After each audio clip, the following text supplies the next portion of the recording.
What is happening, YouTube? So, Merry late Christmas. And this definitely fits the video because this is a late Christmas gift for the Los Angeles Clippers. This is one of the most, actually, the most bipolar games you will ever see. Because at least when the Clippers came back against the Wizards, it started from the third quarter, then the fourth quarter. But for this game, it started off as the Clippers took control in the first half. Third half, we had a disaster class. Fourth quarter, um, it looked like the Pistons just had it under control. And then the Clippers just came back. 3 minutes, 14 points. 14 points, everybody. That's mind boggling. That is pure mind boggling. 14 minutes. And then overtime came. Then we just ultimately got the W. It was so many clutch plays. It it was like a pure definition of a roller coaster ride. It's like, what can I call it? It's like at Knott's Berry Farm. It's like Ghost Rider. It's like Ghost Rider because started off as normal, then it got climatic, then it goes crazy, just up and down, up and down. It's just crazy. It's honestly either like Ghost Rider, or if you want to take it to another extreme, it's like Six Flags. It was really that crazy. But man, first of all, let's get into depth about yesterday Christmas games. So pretty much the reason why I'm gonna cover a little bit of the Christmas games, I'm not gonna really talk about the games exactly too much, but I'm gonna be talking about how yesterday Christmas games definitely benefited us tremendously. And pretty much, yes, we did not get a Christmas game once again. We got snubbed. But you know what? That does not matter because we just ultimately got our own Christmas game. And so, first, let's talk about the two games that significantly benefited the Clippers. So, first game was the Grizzlies versus the Warriors. That didn't benefit us too much, but the Grizzlies are like the second seed, right? So then the Warriors beat them, so the Grizzlies dropped a little bit. And then the big one that benefited us big time. And look, I hated the Denver Nuggets from the bottom of my gut. But I rooted for the Nuggets because that will guarantee us the fourth seed when the Clippers beat the Pistons, and which we did. And man, I'm not gonna lie, I hate the Nuggets a lot less just because what they did for us, and I hate the Mavericks less too because they made me some money too with my sports betting.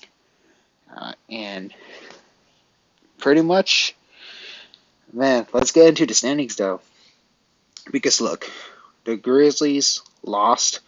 Now we're only 1.5 games behind. And let's just say we go on a 3-game winning streak and the Grizzlies lose some games, we take the third seed. And the Suns, uh, yep, the Nuggets also benefited us because look at that, look at that. Yesterday, the Suns were up here, the fourth seed, and the Clippers were down at the fifth seed, and we took control. Now we pretty much are ahead of us, so let's hope the Clippers can keep the W rolling. And tomorrow we're gonna face the Toronto Raptors, and Kawhi is back. I love that what we did with Kawhi. We load manage him against the Pistons because the Pistons, they are an up and coming solid team, but the thing is, they're still just trying to find their groove at the moment. So it should be an easy win even without our best player Kawhi Leonard. So, but the West is really close, and yeah, the Mavericks beating the Lakers, it kind of like a little bit, kind of like harmed us a little bit, but we hate the Lakers over here, and obviously I also betted money too because the Lakers, they're just, if you think Ty Lue is really bad, at least it's not Darvin Ham, because that guy just ran a five guard lineup and Patrick Beverly at center. That's just, what is he thinking? But Ty Lue did some dumb stuff as well too occasionally, and I'll get into that later on. But so that's how yesterday Christmas games benefited the Los Angeles Clippers. But now let's get into the game. Let's get into player by player. So first, of course, we're gonna get the Pistons like out the way. Obviously, not trying to bash them.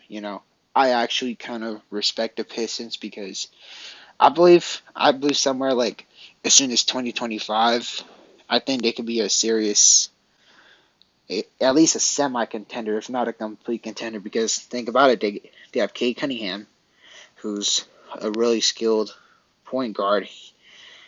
Some people, they might compare him to Luka and all that.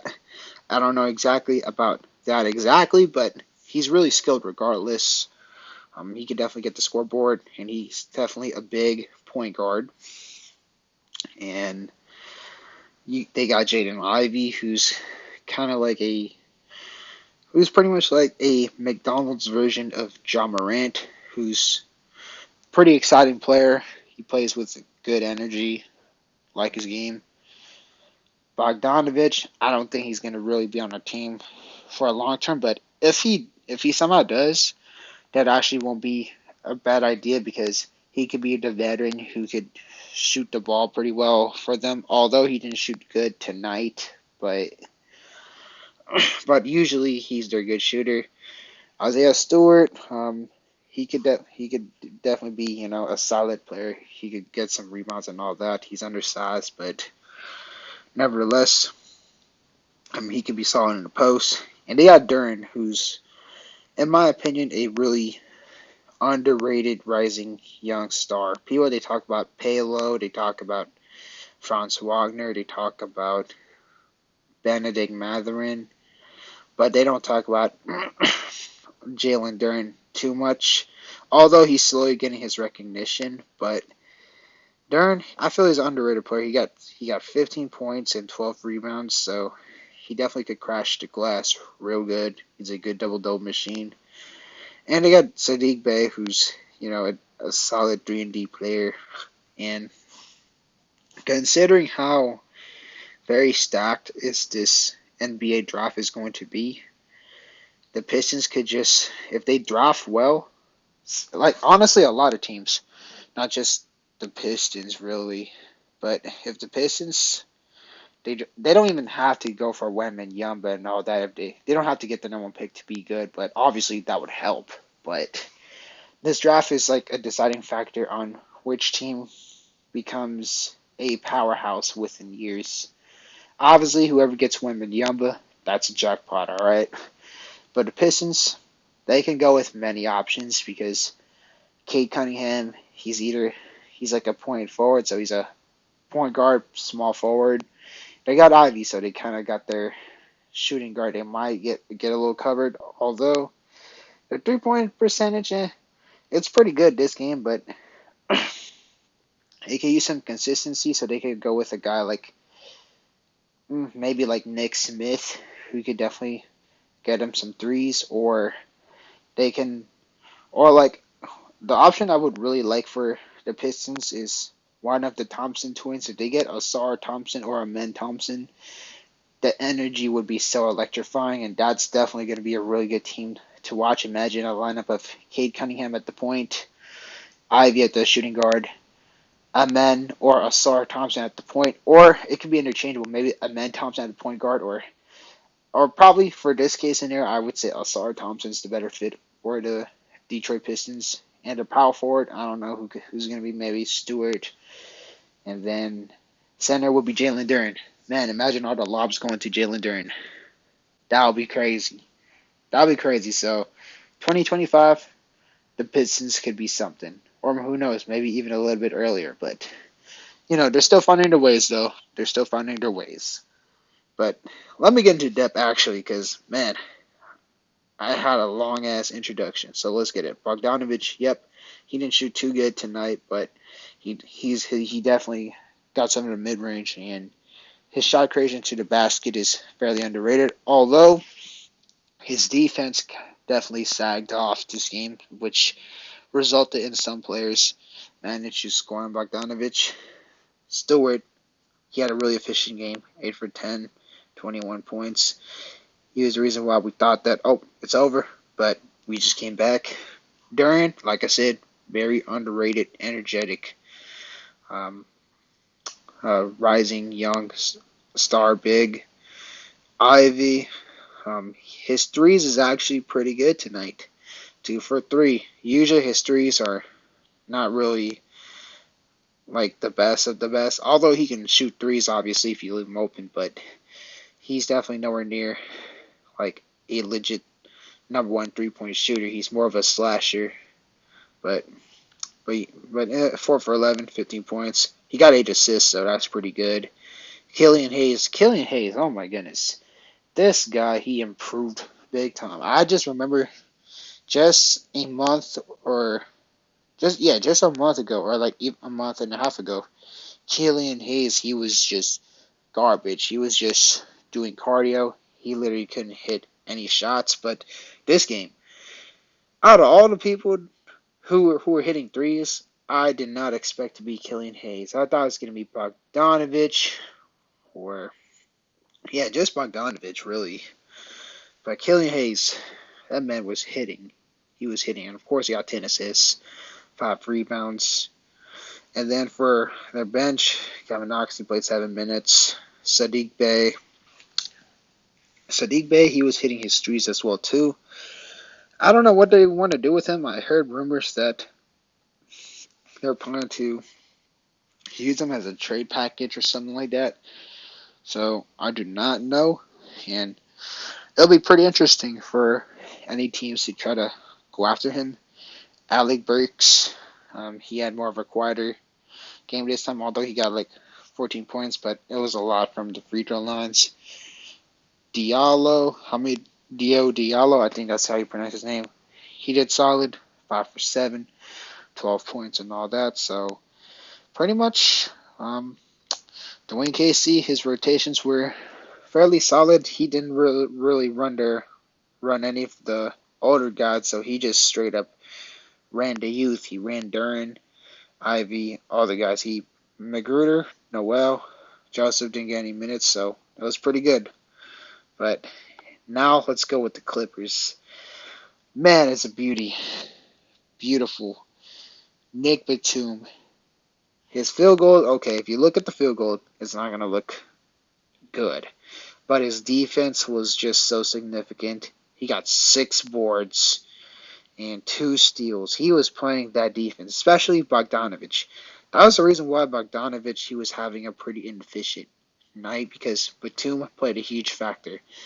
And the plus minus, a lot of times they don't lie. He did pretty solid. Marcus Morris, he had a pretty good shooting night. 5 for 10, 6 rebounds, 1 assist. He only got 1 turnovers. That's good, but his defense could definitely use some work. That's why he's like a negative 14. So that's one big thing Morris could improve on, but he had a solid scoring night. And then Zubac, he was 4 for 5. He got 15 boards, so that's good that he crashed the glass. But Zubac, his butterfingers are coming back, and that is not the ideal way of Ivica Zubac. Is it all the criticism for Zubac? It's coming back now, and Zubac, the only thing is just the butterfingers. Get your hands sticky. Once he gets his hands sticky, we're pretty much in control for the majority of the games. But when Zubac hands are a little buttery, the Clippers kind of get out of control. But nevertheless, he's a great center for the Clippers, regardless. Although lately it hasn't been the case, but in terms of setting screens, being a rim protector. I believe Zubac did a decently solid job on that. Actually, a very solid job because I don't know if it's the case right now, but at least months ago, he led the league in rim protection. It might have he probably might have went down, but I'm sure he's still up there. Reggie Jackson, I'm actually surprised he only played 19 minutes, man. Like, I felt like Reggie could have had more of the minutes than John Wall because Reggie Jackson, he would always cook the Detroit Pistons, and he had a really efficient 5 for 6. He only missed one time, 2 assists though, which is a little bit low, but he was getting all the buckets. I felt like in the third quarter, Reggie Jackson could have played some minutes, and we wouldn't had even have to worry about losing in the first place. But honestly, it's better when things get really climatic.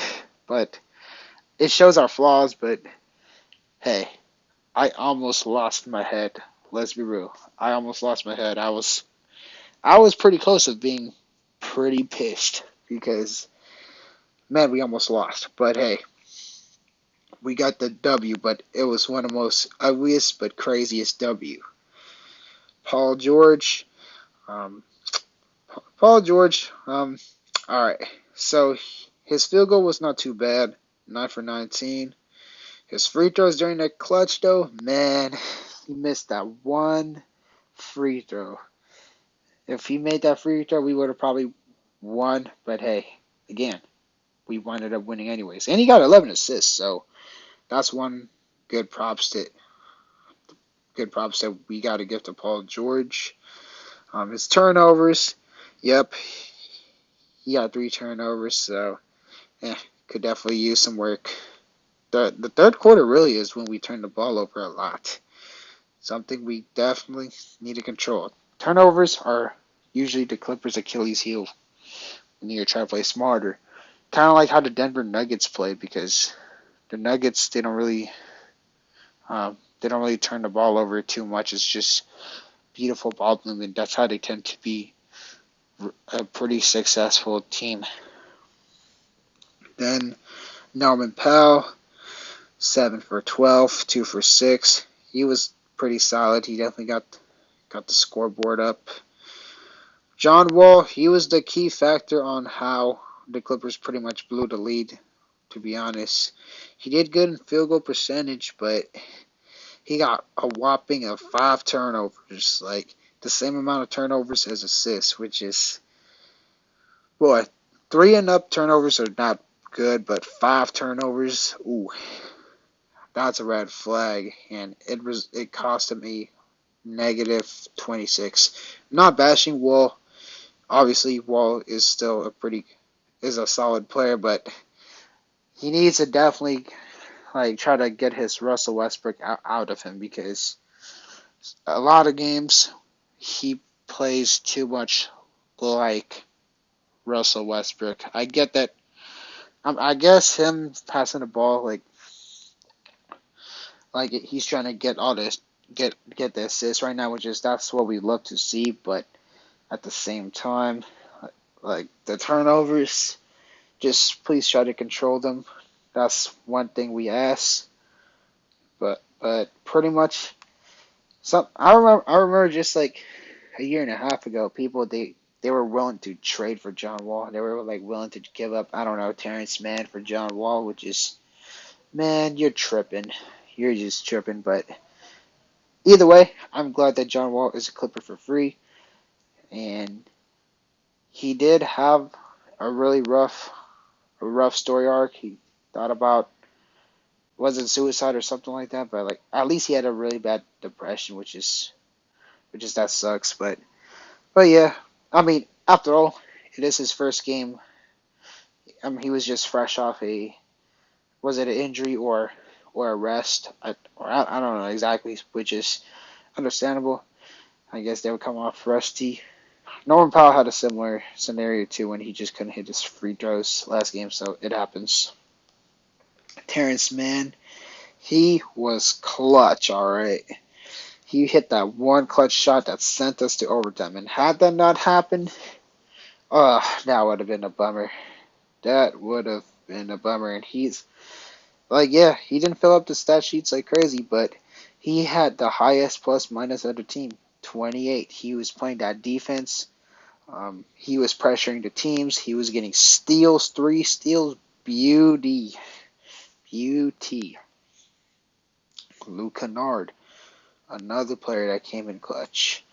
And Moses Brown and Amir Coffey, yeah, they only played 3 minutes, so you're going to think, oh, they're just bench warmers, but no, they were actually a really key hero as well, too. Yeah, they didn't play overtime, but he got, like, both of them, they played really good defense, and they hustled really good, which resulted in a plus 12. Moses Brown, he got 3 boards in 3 minutes, so that is great, and he even got a steal, too, so I obviously Moussa Diabate would always be an ideal guy to have as a backup, but Moses Brown, he's not bad either, and sometimes he could definitely be a pretty good hustle type big man. So I'm fine with him using him as third unit. And as for Amir Coffey, man, he also showed that he's a solid player too. He pretty much got one of each, 1 rebound, 1 assist, and yeah, and 2 points, which sparked up the momentum. And going to Luke Kennard, one observation I noticed about Kennard is he definitely has this demeanor of, well, definitely have, my bad, wrong vocabulary, but he have a demeanor of an ultimate locker room guy because the first year of Kawhi and Paul George, the Clippers had a really shaky locker room. You got Montrezl Harrell, who's a really questionable locker room guy. But Luke Kennard, he's the polar opposite of Montrez and Kendrick Perkins. Because Luke Kennard, I noticed, like in the post-game interviews when they interview him, he tends to give other players credit. And I'm not gonna lie, it's getting day by day. It's getting harder for me to put Luke Kennard in trade talks. Like if you just asked me a year ago or 2 years ago, I would be willing to use Kennard for a significant upgrade. But now it's getting harder and harder and harder day by day, and it'll be hard for me to use Kennard in a lot of the trade scenarios. And Kennard, he definitely showed his worth, and he even got 5 rebounds too. So he's not just a quote unquote shooter. He really definitely expanded his all around game. And I just saw Kennard as a really good shooter when he first became a Clipper. Although I did feel like he's an underrated playmaker, but I thought he was just an offensive guy. But now, Luke Kennard all around, he got better, and I bet a lot of people they noticed that as well too. So that is definitely great, and he definitely leads a lot in the comeback moments. But anyways, let me know, what do you think about this beautiful comeback game? This is crazy because Ty Lue, he briefly frustrated, well, not briefly, he significantly frustrated me at times in the third quarter when when he did a Darvin Ham style lineup with Powell, Wall, um, and Luke Kennard at the power forward. That was just, ooh, these really small ball lineups. I don't know what Ty Lue was thinking. Was he just trying to really troll us or something like that? But hey, he just managed to pull off with a W by just playing the ultimate bench warmers to bring in the energy, and he limited Morris minutes and even Reggie Jackson minutes. Usually Reggie and Morris would be Ty Lue's main guys to play. But this is just crazy. But please be sure to leave a like, comment, and definitely subscribe. And I'll definitely get with you on the comment sections below. And I'm sure the comment sections are going to be pretty fun to talk to because this is one of the more rare games, really. But anyways, Merry late Christmas and a Happy New Year if you're not planning to watch my videos for the rest of the year. And yeah, peace.